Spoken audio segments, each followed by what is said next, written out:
27th of January 2024.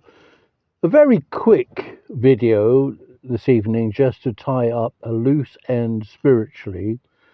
Trevor and I were in a supermarket today, Norwich, UK, and there, walking in one way as we were coming in the other way, is all I can say is a religious priest in one of the denominations. And it's the denomination that has a decision to make individually at local level about blessing the unblessable, same-sex couples. And we've spoken with this particular priest many times, saying that he's got to be the right side of this decision, which is obviously to not bless sin, not bless same-sex couples in any relationship based on the sex and not on Christ. And currently he disagrees and tries to justify the fact that what he calls as love, even using scriptures about love and relationships based on love. Well, of course, Jesus Christ's love for this world, spiritually and on a human level, emotionally, was nothing to do with sex. Pure love, pure emotional love, but Holy Spirit love, because Jesus was fully Holy Spirit and fully human at the same time. So the love of Jesus was fully Holy Spiritual, Holy Spiritual, and wholly emotional as a virgin man towards people. And as a virgin, he did not have sex with anybody, female or male. He was a virgin. He's born of a virgin. He remained a virgin boy, a virgin teenager, and a virgin man. So Jesus' love on a human emotional level was pure and holy, without sin. His spiritual love was the Holy Spirit love. He was fully human but fully God. So any priest on the wrong side of this decision, they have a choice to make at local level. Are they going to bless same-sex relationships? Well, the fact that it's same-sex, it's not a problem. It's about the basis of sexuality. That's the problem. Sexual love. If anyone had sexual love towards Jesus Christ, the fully human man, he knew it, but did not respond in kind. Jesus was fully human, but fully God. And he did not come into this world to have sex with this world in any shape or form, mentally, emotionally, physically, or spiritually. Now let that sink in. If you are calling yourself a Christian, it's because you like Christ.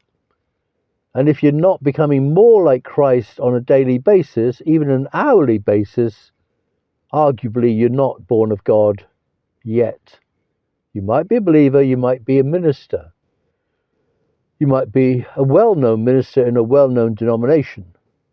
But if you are not humbling yourself to God, the Holy Spirit, on a daily basis, an hourly basis, a minute-by-minute basis, you are not being transformed into the likeness of Christ. You're not. You're not. And if you're resisting this message, then that is you resisting the message. But of course, the enemy does not want you to listen to this message, doesn't want you to tune into this channel, because we are changing from one degree of glory to another every day. So this encounter with this religious priest from a religious denomination, he was told again today, you must be the right side of this decision to not bless same-sex couples. And he says something about the Holy Spirit. About the Holy Spirit in Greek has the feminine form. I said, no, I said, no, don't go there.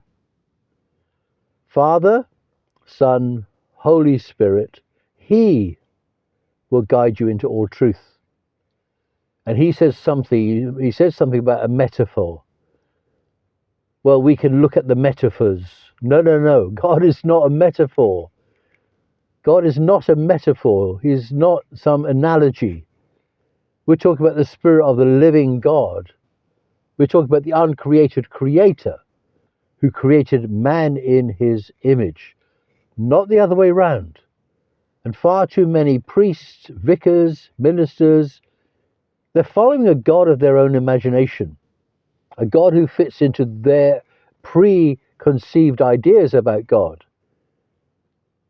And they project God as themselves, that they become more kind, more loving, more caring, more accepting, more welcoming, more inclusive of diversity, believing that they are like God. No, absolutely not.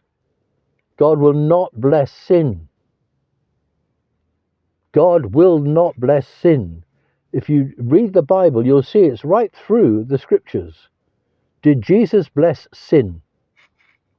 No. The woman caught in adultery. She was condemned to death.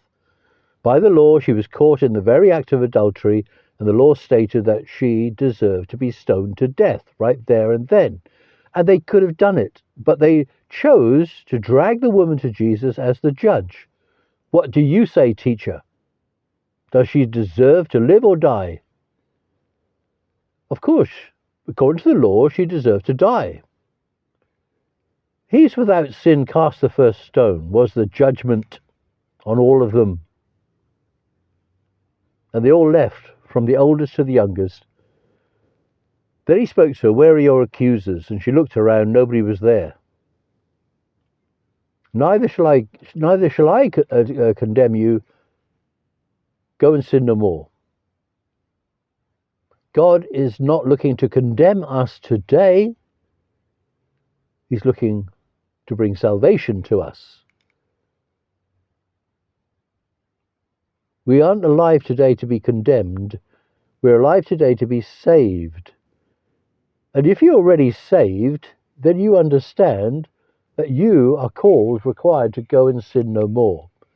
So let's leave it there. God bless you, brethren of the one God. God bless.